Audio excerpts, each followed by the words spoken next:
మన ప్రభువైన యేసుక్రీస్తు నామంలో మీకు సమాధానము కలుగునగాక. నా తల్లిదండ్రులు నాకు పెట్టిన పేరు మురళీ గణేష్. దేవుడు నన్ను పిలిచిన పేరు ఇస్రాయేల్.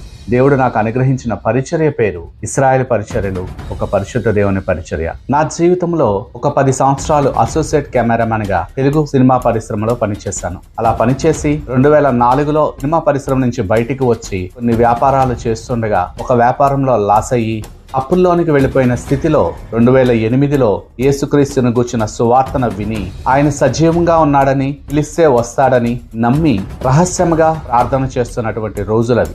ఆ దినాలలో ప్రభు యొక్క పరిశుద్ధ దేవదూతలతో కొన్ని అనుభవాలు జరిగినాయి. డాక్టర్ ఎన్ జైపాల్ గారు టీవీలో క్రీస్తును గూర్చి ప్రకటిస్తున్నప్పుడు శుభవార్త ఛానల్లో సాయంత్రం 7 గంటలకి ఆయన ప్రోగ్రాం వస్తుండేది. ఆ ప్రోగ్రాం ద్వారా క్రీస్తుని నాకు పరిచయం చేశారు. కొద్ది రోజులు ఆ వాక్యాన్ని వింటూ ఉండగా దేవుని యొక్క వాక్యము నా హృదయంలో పనిచేయడం మొదలుపెట్టింది.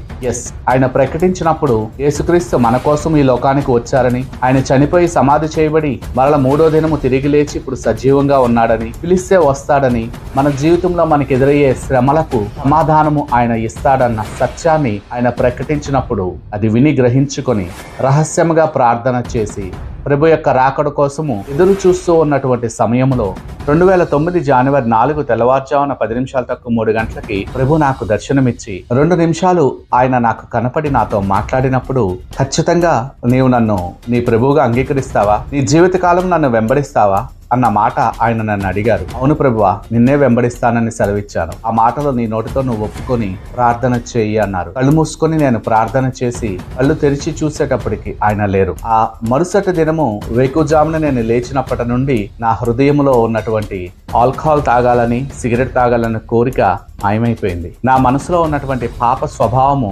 సంపూర్ణంగా చెరిగిపోయింది. నూతన సృష్టిగా జన్మించిన ఆ అనుభవం ఈ రోజుకి నా హృదయంలో చాలా సంతోషాన్ని కలిగిస్తుంది. ఈ రకంగా ప్రభుతో ముఖాముఖి కలయిక కలిగిన నేను ఆయనతో ఆయన సన్నిధిలో దివారాత్రములు గడుపుతూ ఉన్నటువంటి దినాలలో 6 నెలలు అదే గదిలో, అదే ఇంటిలో, ఎప్పుడు తిన్నానో ఎప్పుడు పడుకున్నానో తెలియనటువంటి స్థితిలో గడుపుతూ ఉండగా దేవుడు నాతో అనేకమైనటువంటి విషయాలు మాట్లాడడం మొదలుపెట్టారు. ఈ భూమి మీద ఏం జరిగింది, ఏం జరుగుతుంది, ఏం జరగబోతుంది, పాపం అంటే ఏంటి, నీతి అంటే ఏంటి, తీర్పు అంటే ఏంటి, తండ్రి కుమార పరిశుద్ధాత్మ ఎవరు, అదృశ్యంగా మన చుట్టూ పనిచేస్తున్నటువంటి పరిశుద్ధ దేవదూతలు ఎవరు, పడిపోయిన దేవదూతలు ఎవరు, ఈ దెయ్యములు సాతాను యొక్క రాజ్యంలో ఏ రకంగా పనిచేస్తూ ఉన్నాయి, పుట్టుక ముందే ఉంది, చావు తర్వాత ఏముంది, ఇలాంటి అనేకమైనటువంటి విషయాలను దేవుడు నాతో అంతరాత్మలో మాట్లాడుతూ ఉండగా అవన్నీ రాసుకుంటూ దేవుడి సన్నిధిలో గడుపుతూ ఉన్నటువంటి సమయంలో నా గెడ్డం పెరిగిపోయి ఒక పిచ్చివాడిగా మారిపోయినట్టుగా ఈ లోకానికి కనపడ్డాను.